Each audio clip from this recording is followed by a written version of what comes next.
అడిగారా? మరి ఎందుకని ఆంధ్రప్రదేశ్లో మీరు తిట్టుకుంటూ మమ్మల్ని పిచ్చోళ్ళని చేయడం కదా?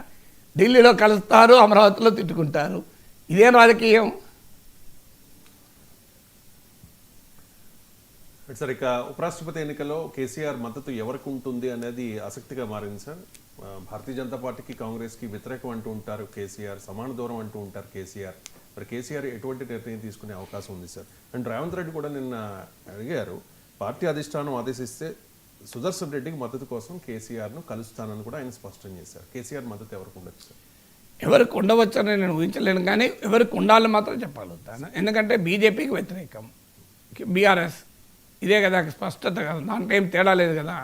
వాళ్ళు మీరు బీజేపీకి అనుకూలం, మేము ఎన్డీఏలో చేరుతున్నాం అంటే నాకు అభ్యంతరం లేదు, మీరు సిపి రాష్ట్రం మద్దతు ఇచ్చుకోండి. అది కూడా న్యాయం కాదు. తెలుగు బిడ్డ కనుక, తెలంగాణ బిడ్డ కనుక మీరు తెలంగాణ రాష్ట్ర సమితి కదా, ఇది తెలంగాణ ప్రజల కొరకు నిలబడ్డ పార్టీ కదా, తెలంగాణ పేగుబంధం ఉన్న పార్టీ కదా. మరి తెలంగాణ పేగుబంధం ఉన్న పార్టీ, తెలంగాణ బిడ్డ దేశ అత్యున్నత పదవికి వెళ్తుంటే బహుశా మొదటి తెలంగాణ బిడ్డ అనుకుంటే ఉపరాష్ట్రపతి పదవికి పోటీ పడుతున్నారు. తెలుగు బిడ్డ మొదటివాడు కాదు, కానీ తెలంగాణ బిడ్డ అయితే మొదటివాడు నాకు గుర్తున్నది. సో ఫస్ట్ తెలంగాణ బిడ్డ కదా పోటీ పడుతున్నారు. మరి తెలంగాణ రాష్ట్ర సమితి తెలంగాణతో పేగుబంధం ఉన్న పార్టీ, తెలంగాణ కోసం గొంగలి పురుగునైనా ముద్దు పెట్టుకుంటాం, కుష్టు రోగినైనా కోగలించుకుంటాం అన్నప్పుడు తెలంగాణ కోసం జస్టిస్ సుదర్శన్ రెడ్డి ఎందుకు సమర్థించారంటే బీఆర్ఎస్ నాకు అర్థం కాదు. సమర్థించాలి కదా, ఇంకా ఇప్పటి వరకు స్టేట్మెంట్ రాలేదు, ఇప్పుడే మనం సమర్థించడం లేదు అని ఇప్పుడు అనలేము. గొంగలి పురుగుతోనైనా ముద్దు పెట్టుకుంటారు కదా మీరు తెలంగాణ కోసం, కుష్టు రోగినైనా కౌగలించుకుంటారు కదా. మీకు అభ్యంతరం ఏంది? ఇండియా కూడా మద్దతు ఇచ్చినంత మాత్రాన జస్టిస్ సుదర్శన్ రెడ్డిని ఎందుకు వ్యతిరేకించాలి? జస్టిస్ సుదర్శన్ రెడ్డితో బీఆర్ఎస్కు నాయకత్వానికి కూడా మంచి సంబంధాలే ఉన్నాయి. ఆయన పట్ల బీఆర్ఎస్ గౌరవమే ఉంది కదా. జస్టిస్ సుదర్శన్ రెడ్డి కాంగ్రెస్ నాయకుడు కూడా కాదు కదా. I think most probably KCR will support, KCR should support అని అయితే ఖచ్చితంగా చెప్పగలను. విల్ సపోర్ట్ అని చెప్పలేను, నా అంచనా న్యాయంగా అయితే సపోర్ట్ చేయాలి. ఎందుకంటే కేసీఆర్ చరిత్ర ఏంటి? గొంగలి పురుగునే ముద్దు పెట్టుకున్నట్టు కదా, కుష్ఠరోగినైనా కౌలించుకుంటాడు. అలాంటి తెలంగాణ కోసం తప్పించే నాయకుడు తెలంగాణ బిడ్డ పోటీ చేస్తుంటే మద్దతు ఇవ్వకుండా ఉంటే అంతకన్నా నేమేముంటుంది? ఇంకా బీజేపీ రాళ్ళేస్తుంది చూడండి కాంగ్రెస్తో కలిశాడు అని. ఇది కాంగ్రెస్తో కలవడం ఎట్లవుతుంది?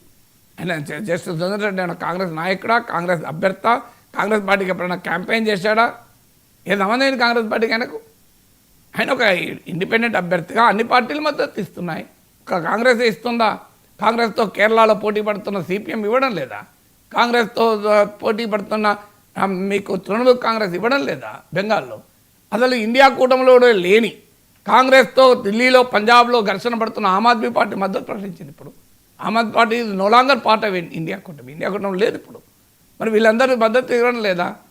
ఆమ్ ఆద్మీ పార్టీ కాంగ్రెస్ ఓడించే కదా గెలిచింది ఢిల్లీలో పంజాబ్లో. సో ఆమ్ ఆద్మీ పార్టీ గుజరాత్ నుంచి గోవా వరకు కాంగ్రెస్ పార్టీనే కదా డ్యామేజ్ చేస్తున్నది. రేపు నెక్స్ట్ ఇయర్ జరిగే ఎన్నికల్లో కేరళలో కాంగ్రెస్ సిపిఎంఏ కదా తలపడేది. రాహుల్ గాంధీ, ప్రియాంక గాంధీలు ఓడించడానికి కూడా రాజకీయ పోరాటం జరిపిన సిపిఎం సుదర్శన్ రెడ్డి మద్దతు ఇస్తుంది కదా, మీకే అభ్యంతరం? సో అందువల్ల ఏ రకంగా చూసినా బీఆర్ఎస్ మద్దతు ఇవ్వాలి. ఎందుకంటే బీజేపీ పోనీ ఇండియా కూటమి అండ్ ఇండియా కూటమి కాంగ్రెస్తో మిత్రపక్షాలైన నేతల్ని కేసీఆర్ కలిసి దేశ రాజకీయాల్లో కలిసి పనిచేద్దామని అడగలేదా? మీరు కేరళ వెళ్ళి పినరాయి విజయన్, తమిళనాడుకి వెళ్ళి స్టాలిన్, బాంబేకి వెళ్ళి శరద్ పవార్, ఉద్ధవ్ థాక్రే, కలకత్తా వెళ్ళి మమతా బెనర్జీ, వీళ్ళందరినీ కలవలేదా? హేమంత్ సరేన్, అఖిలేష్ యాదవ్, అరవింద్ కేజ్రీవాల్, వీళ్ళందరితో కేసీఆర్ కలిశాడు కదా. వాళ్ళందరూ కలిసి కదా ఇప్పుడు జస్టిస్ సుదర్శన్ పెట్టింది. కేసీఆర్ కలిసిన మిత్రులు వీళ్ళందరూ మీరు గుర్తించుకోండి. ఒక్కసారి 2024 ఎన్నికలకు ముందు కేసీఆర్ దేశమంతా పర్యటించి ఇప్పుడు నేను లిస్టు చెప్పిన నాయకులందరినీ కలిశాడా లేడా? స్టాలిన్ 1, 2 విజయన్, 3 మమతా బెనర్జీ, 4 శరద్ పవార్, 5 ఉద్ధవ్ థాక్రే, 6 అఖిలేష్ యాదవ్, 7 అరవింద్ కేజ్రీవాల్, వీళ్ళందరూ కలిశాడా లేదా? 8 హేమంత్ సరేన్, వీళ్ళందరూ కూడా ఇప్పుడు కలిపే పెట్టారు అభ్యర్థి. మరి మీకేమో అభ్యంతరం? అందువల్ల ఖచ్చితంగా బీఆర్ఎస్ తెలంగాణ పేగబంధానికి ఒక పరీక్ష ఇది. అన్నిటికీ మించి బీజేపీతో ఫైట్ చేయాలన్న బలమైన కోరిక బీఆర్ఎస్కి ఉందా లేదా? అది కూడా ఇండికేషన్. ఇలా జస్టిస్ సుదర్శన్ రెడ్డి ఎవరిపైన పోరాడుతున్నాడు? ఆయన బీజేపీ అభ్యర్థి పైన పోరాడుతున్నాడు. నిజంగానే మీకు బీజేపీతో సంబంధం లేదు అనుకుందాం, ఎందుకంటే కవిత లాంటి వాళ్ళు బీజేపీతో పొత్తు బీజేపీతో విలీనము అంటేనే నేను బయటగా వ్యతిరేకించాలని మాట్లాడుతున్నారే. So this is time for you to see your honesty also. Yes, మాకు బీజేపీతో సంబంధం లేదు, మేము దేశ రాజకీయాల్లో బీజేపీతో పోరాడతాం. రాష్ట్రంలో కాంగ్రెస్తో పోరాడండి. కాంగ్రెస్తో పోరాడటానికి జస్టిస్ సుదర్శన్ రెడ్డి వ్యతిరేకించాల్సిన అవసరం లేదు. మీరు రాహుల్ గాంధీతో పోరాడండి, మీరు కాంగ్రెస్తో పోరాడండి. కానీ దానికేం డిఫరెన్స్ లేదు. Justice Sudarshan Reddy is not Rahul Gandhi's candidate, is not Revanth Reddy's candidate, is the candidate of almost several political parties కదా, almost all the opposition parties except opposition అవునో కాదో చెప్పలేని వైసీపీ బీఆర్ఎస్లు మినహా మిగతా పార్టీలు అన్నీ కలిసి కదా పెట్టింది. మరి మీరు దేశంలో అపోజిషన్ వైపు ఉంటారా, రూలింగ్ పార్టీ వైపు ఉంటారా, ఎటు ఉండకుండా తటస్థంగా ఉంటారో తెలుసుకోండి.